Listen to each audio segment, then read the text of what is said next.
Welcome to our deep dive today. We're going way back in time with First Chronicles, exploring genealogical records and historical accounts that reveal a lot Hmm. about the ancient Israelites' relationship with God. Yeah, it's fascinating how these records kind of intertwine human history and divine interaction. They give us a glimpse into how people back then understood their place in the world and their connection to God. For sure. And right from the start, First Chronicles lays out this incredible lineage Hmm. from Adam to Noah. Yeah. Adam, Seth, Enosh, Kenan, Mahalalel, Yeah. Jared, Enoch, Wow. Methuselah, Lamech, and finally Noah. It's It's like tracing the roots of faith all back to the very beginning. all the way back to the Yeah. beginning. Yeah. It's a powerful reminder that the story of the Israelites is really deeply embedded in that larger narrative of creation. Like their history is intertwined with God's plan from the very start. And then it branches out like a massive family tree, detailing the descendants of Noah's sons, Japheth, Ham, and Shem. We encounter names like Gomer, Magog, Javan, all these different branches, weaving a tapestry of interconnected families spreading across the ancient world. And that meticulous detailing of these genealogies, I think, highlights the importance they placed on lineage and ancestry, reflecting a belief that their identity and their connection to God were passed down through these generations. It's not just a dry recitation of names, though. We encounter some fascinating figures like Nimrod, a Yeah. descendant of Cush, who's described as this, mighty warrior on Earth. What do you make of this guy? Nimrod. Yeah, his inclusion is intriguing. Some scholars suggest he was a king, maybe a builder of cities, possibly even a tyrannical figure. Oh, wow. So it raises questions about how the ancient Israelites viewed power and ambition, and whether those things aligned with God's will. Yeah, it really makes you wonder if his might was seen as a blessing or a challenge to God's authority. Right. It's a reminder that even these seemingly simple lists of names, they have layers of meaning and interpretation. Exactly. They aren't just about recording who begat whom. They give a glimpse into the social structures, the beliefs, the values that shaped the ancient Israelite world. A world that was deeply intertwined with their understanding of God. Yes, very much so. Speaking of family dynamics, things get really interesting with Isaac's descendants, especially when we get to Jacob, also known as Israel. His son Reuben, the firstborn, loses his birthright because of his actions. Yeah, this detail, I think, underscores the importance of moral conduct, even within a genealogical context. It suggests that lineage alone wasn't enough. It wasn't enough to guarantee God's favor. Obedience to God's law played a crucial role in determining inheritance and blessing. So human choices have consequences, Yes, even when it comes to something as seemingly predetermined as lineage. right. There's that interplay between human agency and divine will that runs throughout these accounts. Then we get a glimpse into the musical side of things. With this list of professional musicians appointed by King David for the Lord's sanctuary, we have Heman, a descendant of Samuel, Asaph, Ethan. No. It's like reading program notes for an ancient orchestra dedicated to worship. And the fact that these musicians' lineage is traced back to Levi, the priestly tribe, suggests that music wasn't just entertainment for them. It was an integral part of their spiritual practice, Oh, wow. a way to connect with and honor God. It makes you wonder what those ancient hymns and melodies sounded like. I know. We often think of the Bible as a book of words, but clearly music played a vital role in their expressions of faith. It did. And this careful preservation of their musical heritage emphasizes the importance of passing down those traditions and practices that connect them to God. It reminds us that faith isn't just about individual belief, it's about communal expression, shared experiences that bind people together. Then 4 Chronicles dives into the descendants of various tribes, Issachar and Benjamin, giving us a sense of their size, their potential for warfare. It's like this historical census mixed with a military roster, Yeah. all pointing towards its emergence of a unified nation under God's guidance. These accounts really underscore the military strength and organization of the tribes, and you can see this growing sense of national identity and perhaps a growing awareness of the need for unity in fulfilling God's promises. We're starting to see the pieces of a nation coming together. Yes. Each tribe with its own history and strengths, all contributing to a larger purpose. And this all leads us to the rise of a key figure, King David. David's emergence marks a pivotal transition from the period of judges to the establishment of a monarchy. It's a new era for Israel. They move from a more fragmented leadership to a centralized rule, potentially signifying a closer alignment with God's plan for a unified nation. Welcome back to our deep dive into First Chronicles. Last time we left off at the start of a new era for Israel. with David's rise to power. His reign is marked by both great victories, but also some pretty significant challenges, Yes, particularly when it comes to understanding God's will. for sure. In aligning with it, I'm especially intrigued by David's determination to bring the Ark of the Covenant to Jerusalem. It seemed like more than just a logistical move, there was a deeper meaning behind it, right? Absolutely. For David, bringing the Ark to Jerusalem wasn't simply about relocating a sacred object. It was a symbolic act, representing the unification of the nation under God's presence I see. and establishing Jerusalem as the spiritual and political heart of the kingdom. That makes sense. It seems like a pretty bold move, especially considering the Ark's history and the reverence with which it was treated. Did everything go smoothly? Well, not exactly. The initial attempt to move the Ark actually ended in tragedy Oh, no. when Uzzah, one of the men transporting it, reached out to steady it and was struck down. Wow. That's a stark reminder of the power and sanctity associated with the Ark. It seems to highlight the importance of approaching God with reverence Yes. and a deep understanding of the rituals and protocols involved. Precisely. This incident underscores that profound respect that the Israelites had for the Ark, recognizing it as a vessel of God's presence and a symbol of their covenant with him. It also serves as a cautionary tale, reminding them that even good intentions have to be carried out in accordance with God's instructions. So David learns a tough lesson about respecting boundaries, Yes. even when it comes to something as important as bringing the Ark to Jerusalem. He doesn't give up, though, does he? No, he doesn't. After careful reflection and consultation with priests and Levites, David makes sure everything is done according to God's prescribed laws. Yeah. And then he organizes this grand procession filled with music, dancing, and rejoicing to bring the Ark to Jerusalem. That must have been quite a spectacle. I can almost hear the music and the joyous shouts of the people celebrating this arrival of this sacred symbol. Yeah, the text really emphasizes that exuberant celebration that accompanied this event, highlighting the importance the Israelites placed on the Ark's presence in Jerusalem. It was a moment of national unity, spiritual renewal, and a tangible expression of their collective devotion to God. It's interesting, though, not everyone was quite so enthusiastic. Wasn't there something about King Saul's daughter, Michal? Didn't she have a different reaction to David's exuberant display?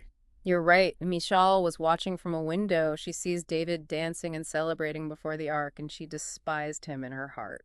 Wow, that seems pretty harsh. Was it just David's unrestrained enthusiasm she objected to, or was there something deeper going on? It's likely more complex than just disapproval of David's outward display.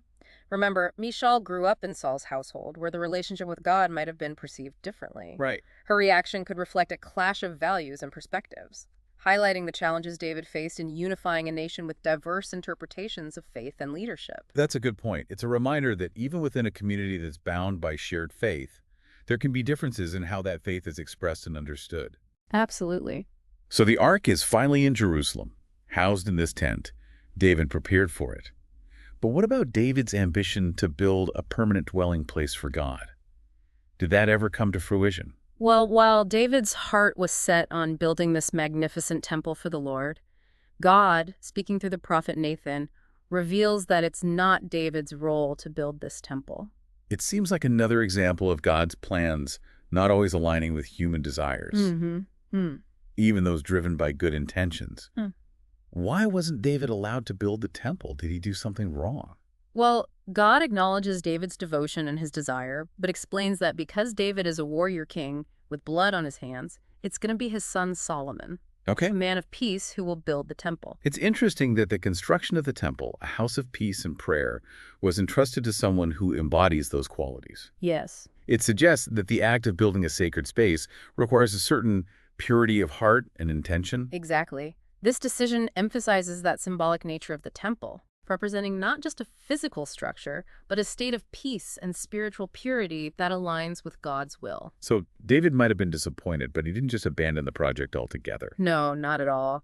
Ever the meticulous planner, David dedicated the rest of his reign to preparing for this monumental task of building the temple. Wow. He amassed these vast quantities of gold, silver, bronze, iron, wood, and precious stones. He brought in skilled craftsmen from Tyre and Sidon, Right. renowned for their building expertise, and he even commissioned detailed blueprints for every aspect of the temple's construction, ensuring that Solomon would have everything he needed to fulfill this sacred duty. It sounds like he channeled his disappointment into a remarkable act of devotion, ensuring that even though he couldn't build the temple himself, his son would have everything he needed to make it a reality. It speaks to David's understanding of legacy Mm-hmm. and his unwavering commitment to fulfilling God's plan, even if it meant setting aside his own ambitions. He recognized that this temple wasn't about him, but about God and the future of the nation. It's a powerful example of surrendering personal desires to a higher purpose. Yes. Trusting in God's timing and guidance. I imagine David didn't just leave it all up to Solomon, though. He probably rallied the people to support the project as well, right? You're absolutely right. Recognizing that building the temple required a collective effort, David called upon the leaders, the tribes, and the people to contribute to this monumental project. And how did they respond? Did they share David's passion for building this worthy dwelling place for God? The text describes this outpouring of support, with Oh. people willingly contributing their resources, their skills, and their labor. They donated gold, silver, bronze, iron, precious stones. They even donated their time and their expertise. It was truly a national effort, reflecting this shared desire to honor God and create a place where they could connect with Him in a more profound way.